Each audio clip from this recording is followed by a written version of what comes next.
What is going on, everyone? Year One Blink here, and I decided to start a new mini series talking about some of the movies I've seen. The recent movie that we're going to start off this series with is Scream 6. So I haven't really seen too many scary movies lately, but watching these newer scary movies, they're getting more crazy, more graphic with these killings and stuff. So I figured we'd make a video on this, and because we just seen it in theaters, it was pretty good, to be honest. And yeah, let's get into it. And yeah, this is kind of a spoiler review, so if you want to leave, you guys can leave. So the movie starts off, this girl, well, the teacher lady, she goes to a bar to go meet up with this guy. Of course, Ghostface, well, we don't know at the time. This guy that she's meeting up gives her a call. He says come outside to go meet her, and you know what happens. Boom, gets killed instantly with some gruesome kills, or a gruesome kill. And it was that guy, because I guess she gave him a C on his paper or whatever. And yeah, and when he gets home, this other guy calls him, and it's like the train continues.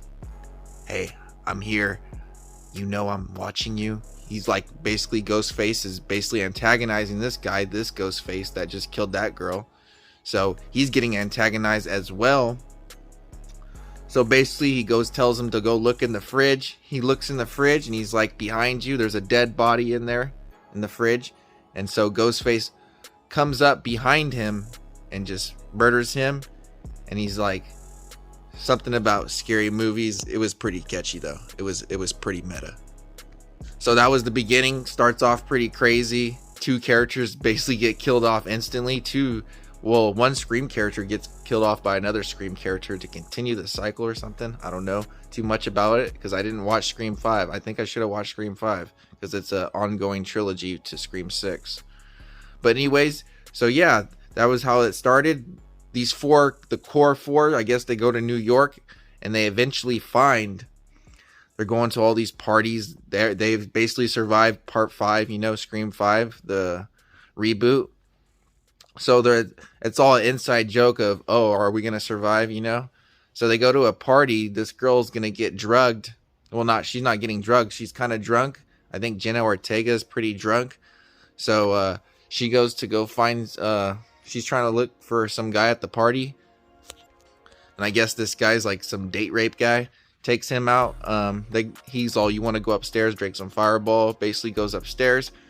So their buddy, this guy is with his other friend. They're trying to get at some girl. They don't have too much luck at the party.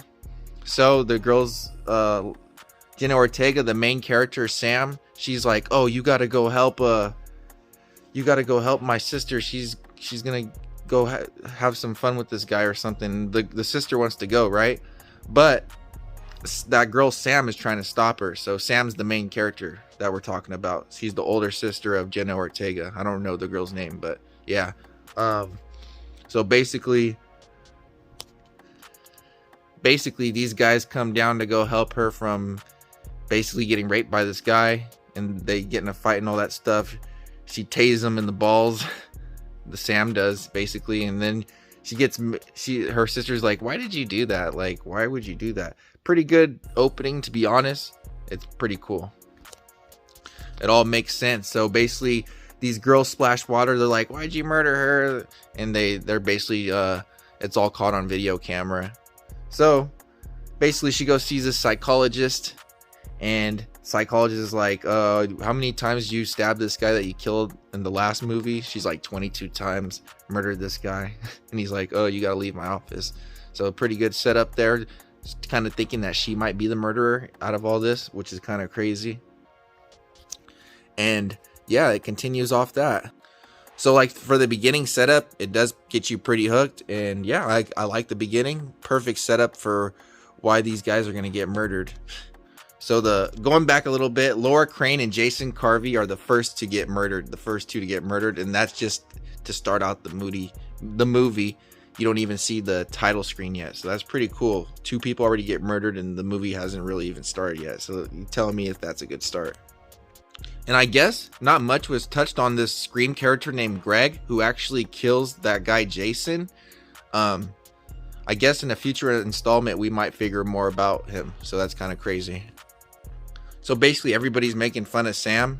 So her and her sister Jenna Ortega, they go walking out in the streets, and all of a sudden they get a call, and she's like, don't answer it, all this stuff, and she answers it, and that guy's like, I know where you are, I'm watching you, and all this stuff. So literally this guy just pops out of nowhere, starts chasing them down the New York streets. They go inside this place, this gas station, or like a store, you know, and this guy, the bodega owner, is like, oh, get out of my way, murders that guy. You got a problem here, guy? Murders a bunch of guys, takes his shotgun, starts chasing them down, and it gets intense, guys, because this guy's quick and ruthless. You don't know where, like in the old Screams, I guess he tripped and fall and stuff. This guy's chasing mass murder style. This guy just took some adrenaline pills before he went after him. This guy's looking like Octane out here from Apex Legends.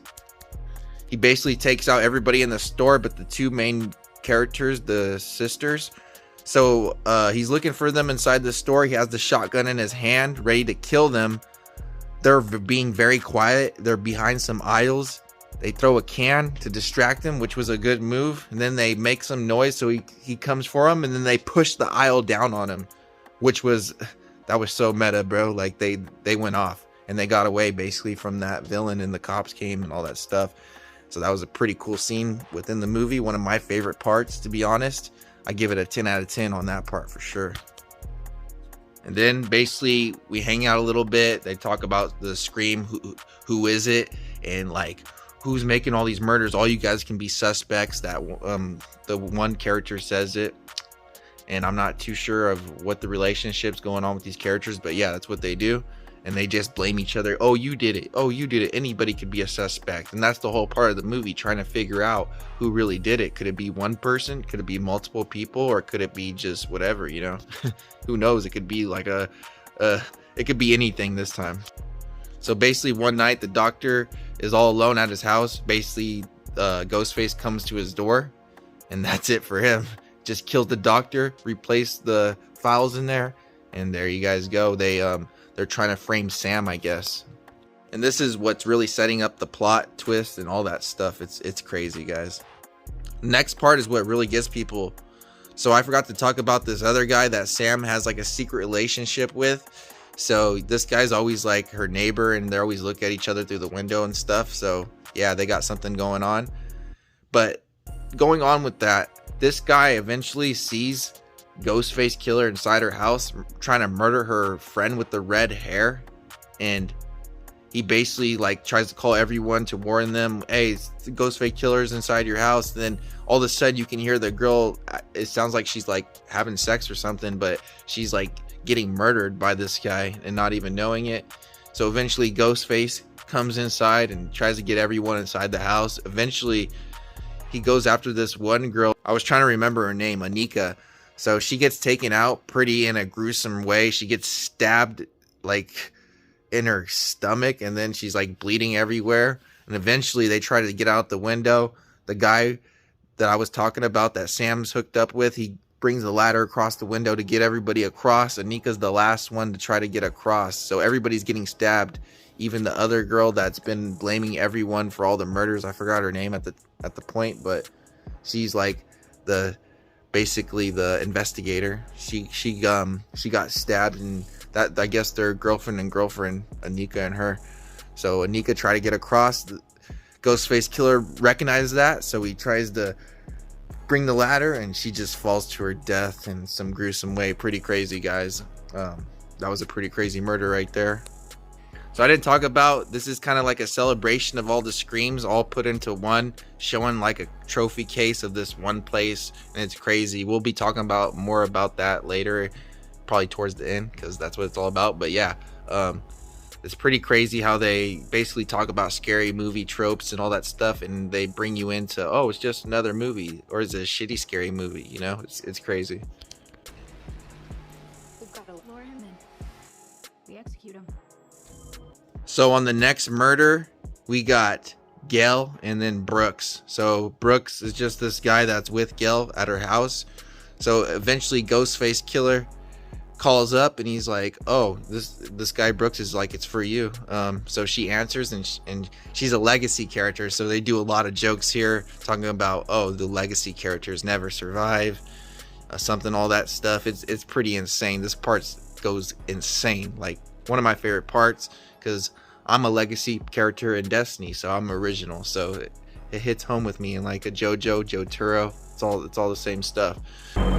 Hello. Let's play a game. You know you're like the 10th guy to try this, right? Maybe. But there's never been one like me, Gale. So yeah, a legacy character. They're basically saying that they're gonna wipe the floor with these legacy characters and all that stuff. So before you know it, her boyfriend Brooks just gets killed in the back, without, like, 1 minute he's there, the next minute that guy's dead.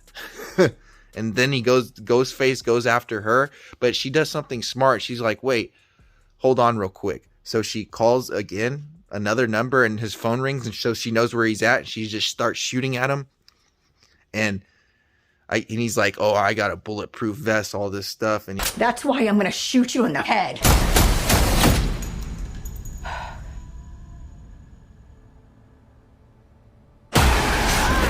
he comes after her, stabs her a few times. She hits him a couple times. It's a pretty insane fight. She eventually almost gets killed. People come in to help her and stuff to get away. But yeah, I think she survives barely. Legacy character survives. Let's go. So basically, the nerdy white kid, everybody thinks that this guy committed a murder. Mindy Meeks is like, get away from me. Like, why weren't you there to help us? Are you the one? Are you really Ghostface? You know, people are starting to think that this guy's Ghostface and stuff. So everybody's blaming this nerdy white kid. So eventually he's like, oh, I didn't do it. I was doing something else. And he works his way out of that. So eventually they have to hit the subway, because you guys know New York's pretty big to get around. So might as well take the subway, you know. So Mindy gets left behind. So she has to get on the subway by herself. And the nerdy virgin kid has to go on with her. She's kind of mad at him. She's like, get away from me. I don't know who you are and all that stuff. So I think it's Halloween night. So everybody's dressed up as Scream on the subway. So the lights keep going out. Everybody's getting kind of spooked out. Oh, why do I keep seeing Scream? So Mindy Meeks is by herself. She gets pushed away to the corner. So the other three protagonists are in the other part of the subway. So they can't really get to her as easy, because she kind of missed one of the trains. So all of a sudden you see this guy Scream looking suspicious, just staring there. And then he starts looking at her when the light comes back on, because the lights keep flickering on and off. And then next thing you know, he keeps getting closer and closer, because everybody's dressed up as Scream. You don't really know who it is, but you could tell this might be the real guy. He keeps getting closer until he's close enough and just stabs her and almost kills her. And the nerdy virgin kid comes in and tries to save her, and he's like, go get the police, and comes in and all that stuff. And I forgot to mention, guys, there's a detective that's been around all the murders, and he's kind of helping them to try to find Ghostface Killer as well. So it's kind of crazy.